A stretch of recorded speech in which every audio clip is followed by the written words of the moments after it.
Yes, C Krishnakumar തന്നെ നമുക്കൊപ്പം ചേരുന്നുണ്ട്. ഈ പല ബൂത്തുകളിലെ ഒരു പരാതി, തെരഞ്ഞെടുപ്പ് പ്രക്രിയ വൈകിപ്പോവുകയാണ്, എത്തിയാൽ മണിക്കൂറുകളോളം ക്യൂ നിൽക്കേണ്ടി വരും. നമുക്ക് പുതുപ്പള്ളിയിലേക്ക് ഇതേ സമാന അനുഭവമുണ്ട്. അങ്ങനെ എന്തെങ്കിലും പരാതികൾ എവിടെയെങ്കിലും കിട്ടുന്നുണ്ട്? ഞാൻ കാലത്ത് ബൂത്തുകളിൽ ഒരു 20-25 ബൂത്തിൽ യാത്ര ചെയ്ത സമയത്ത് ഒരു 4ഓളം ബൂത്തുകളിൽ ഇത്തരത്തിലുള്ള പരാതികൾ ലഭിച്ചു. ഞാൻ റിട്ടേണിംഗ് ഓഫീസറുമായിട്ട് ബന്ധപ്പെട്ടു.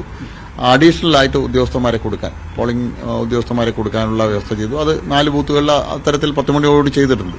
ചില ബൂത്തുകളിൽ വല്ലാതെ ഒരു ആവറേജ് 70 മുതൽ 80 വരെ ആളുകൾ ഒരു മണിക്കൂറിൽ വോട്ട് രേഖപ്പെടുത്തണം, ഏറ്റവും ചുരുങ്ങിയത്. അത് ചില ബൂത്തുകളിൽ 50 വരെയൊക്കെ ആയിരുന്നു. അത്തരം ബൂത്തുകളിൽ പോയ സമയത്ത് ഞാൻ അത് റിട്ടേണിംഗ് ഓഫീസറെ ശ്രദ്ധയിൽപ്പെടുത്തിയിട്ടുണ്ട്. അവർ അഡീഷണൽ ആളുകളെ കൊടുത്തിട്ടുണ്ട്. അത്തരത്തിലുള്ള കഴിഞ്ഞ ലോക്സഭാ തെരഞ്ഞെടുപ്പിൽ ഇത്തരത്തിലുള്ള കാര്യങ്ങൾ ഉണ്ടായിട്ടുണ്ടായിരുന്നു. അതുകൊണ്ട് ആ അനുഭവം വെച്ച് നേരത്തെ തന്നെ ഞാൻ അതിൽ ഇടപെട്ട് ആ കാര്യങ്ങൾക്ക് പരിഹാരം ഉണ്ടാക്കിയിട്ടുണ്ട്.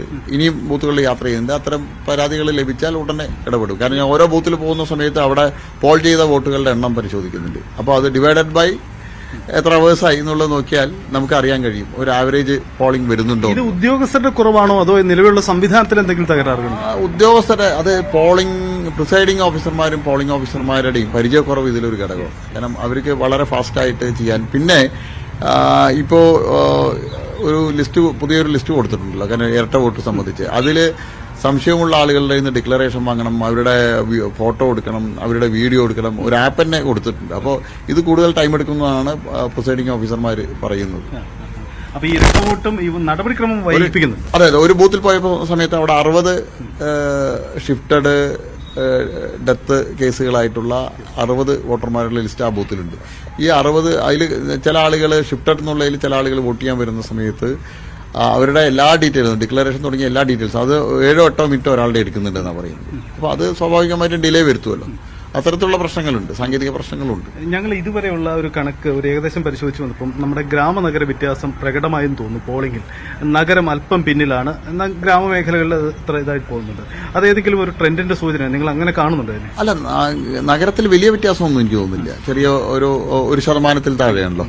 അത് നഗരമേഖലയിൽ വൈകിട്ട് 3:30-4 മണിയോട് കൂടിയിട്ട് പോളിംഗ് കൂടുതലായി വരും. കാരണം നഗരമേഖലയിൽ കൂടുതൽ സ്വന്തമായ വല്ല സ്ഥാപനങ്ങളിലൊക്കെ ജോലി ചെയ്യുന്ന ആളുകളുടെ എണ്ണം കൂടുതലാണ് ഗ്രാമമേഖലയായിട്ട് താരതമ്യം ചെയ്യുന്ന സമയത്ത്.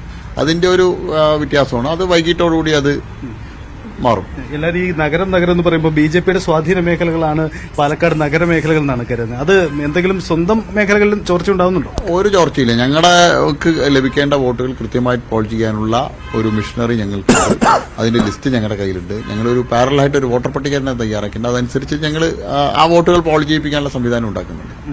നമ്മുടെ വോട്ടുകൾ പൂർണ്ണമായി എല്ലാം പോൾ ചെയ്യപ്പെടും. എല്ലാ 6 മണിയോടുകൂടി ഞങ്ങളുടെ മുഴുവൻ വോട്ടുകളും പോൾ ചെയ്യപ്പെടും. ഈ കഞ്ചിക്കോട് പോലെയുള്ള വ്യവസായ മേഖലകളിൽ ജോലിക്ക് പോയവരുണ്ട്, അവരൊക്കെ വൈകിട്ട് തിരിച്ചു വരുള്ളൂ. അങ്ങനെ പ്രശ്നങ്ങളുണ്ട്. കഞ്ചിക്കോട് വ്യവസായ മേഖലയിൽ ജോലി ചെയ്യുന്ന ആളുകളുണ്ട്, പാലക്കാട് നഗരത്തിന്റെ പുറത്ത് ജോലി ചെയ്യുന്ന ആളുകളുണ്ട്. അവരൊക്കെ അവർക്ക് ലീവ് എടുക്കില്ല. അവർ 1 മണിക്കൂറൊക്കെ പെർമിഷൻ വാങ്ങിയിട്ടാണ് വൈകിട്ട് വന്ന് വോട്ട് ചെയ്യുക. കാലത്ത് 8 മണിക്ക് മുമ്പ് വോട്ട് ചെയ്ത ആളുകളുണ്ട്. ഇനി ബാക്കിയുള്ള ആളുകൾ 4 മണിക്ക് ശേഷമാണ് വരിക. അതിന്റെ ഒരു പ്രശ്നം. ഒരു കാര്യം കൂടി, 75% പോളിംഗ് കഴിഞ്ഞ തവണ രേഖപ്പെടുത്തിയ ഇടമാണ്. ഇത്തവണ അതിനൊപ്പമോ അതിന് മുകളിലേക്ക് പോകും അങ്ങനെ കരുതുന്നുണ്ട്? അതിനൊപ്പം എത്തും. ഏകദേശം ഇതിൽ തന്നെ 75% അടുത്ത് തന്നെ എത്തും. യെസ്, ഇതാണ് BJPയുടെ ശുഭപ്രതീക്ഷ. ഇപ്പോൾ നമ്മൾ കണ്ട സരിൻ, ഇടതുമുന്നണി സ്ഥാനാർത്ഥി, ഇവിടെ വോട്ട് രേഖപ്പെടുത്താൻ വേണ്ടി അദ്ദേഹം കൂടി ഇവിടെ എത്തിയിരിക്കുകയാണ്. സരിൻ രാവിലെ